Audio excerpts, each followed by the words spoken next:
Berria ze ikusten genduen alde batetikan berri izena eta herria izena. Eta nola baina genduen uztartu bi arlo horiek.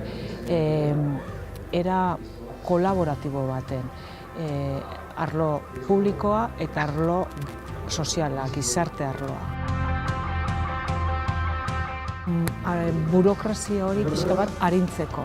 Lege guztiak onartuz eta errespetatuz, baina burokrazia hori nola pixka gainditzeko. Eta espazio publikoak tradizionalki Euskadin gizarteak antolatu eta gizarteak martxan jarri dituen bezala, guain ere kapazitatea izatea aurrera begira hori horrela izateko. Crear ciudadanía activa también a la hora de interrelacionarse con la administración y conseguir esa gestión comunitaria de espacios públicos, pero a la vez también que participe la gente de la administración a nivel político y técnico para abrir la mente y conseguir interrelacionarse mejor con la ciudadanía, ¿no? Esa creación de ciudadanía activa que nos parece fundamental.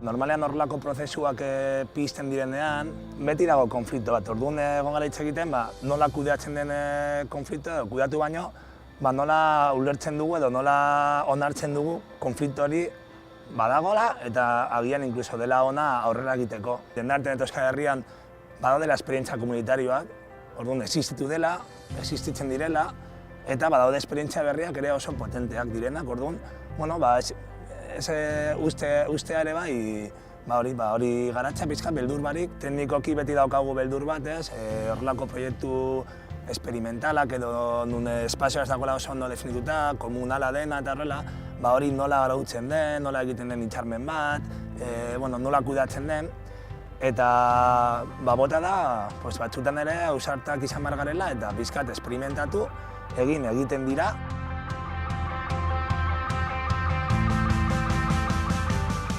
Elkarlan bat udala eta elkartearen artean, eta horretarako positibotzat ikusten zen mediazio bat egon beharko litzatekeela edo laguntza bat bien arteko elkarlan horretan definitzeko, ezta.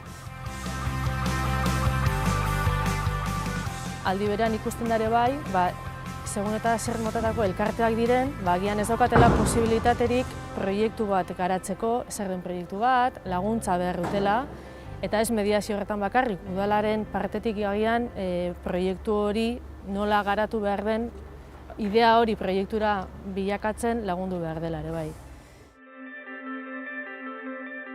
Ekimen zibila lagundu behar da, baina oinarriko izaera galdu gabe. Benetan jarduera publikoa bultzatzea eta ez bihurtzea batzuentzako batzuen bermeak edo batzuen eskubideak izateko besteen aurrean. Orduan hor badago kontraesan batzuk daude eta nik uste dut bilatu behar duguna da nola gainditu kontraesan hori.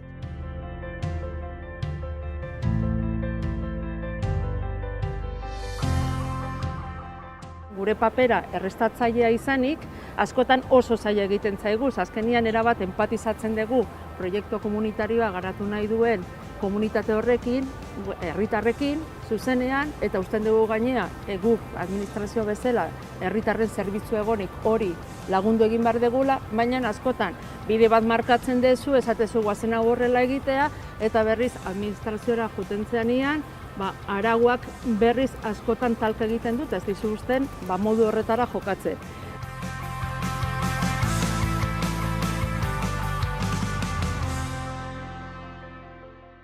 70 lagun elkartu geha, horrek esan nahi du benetan interesa dagola.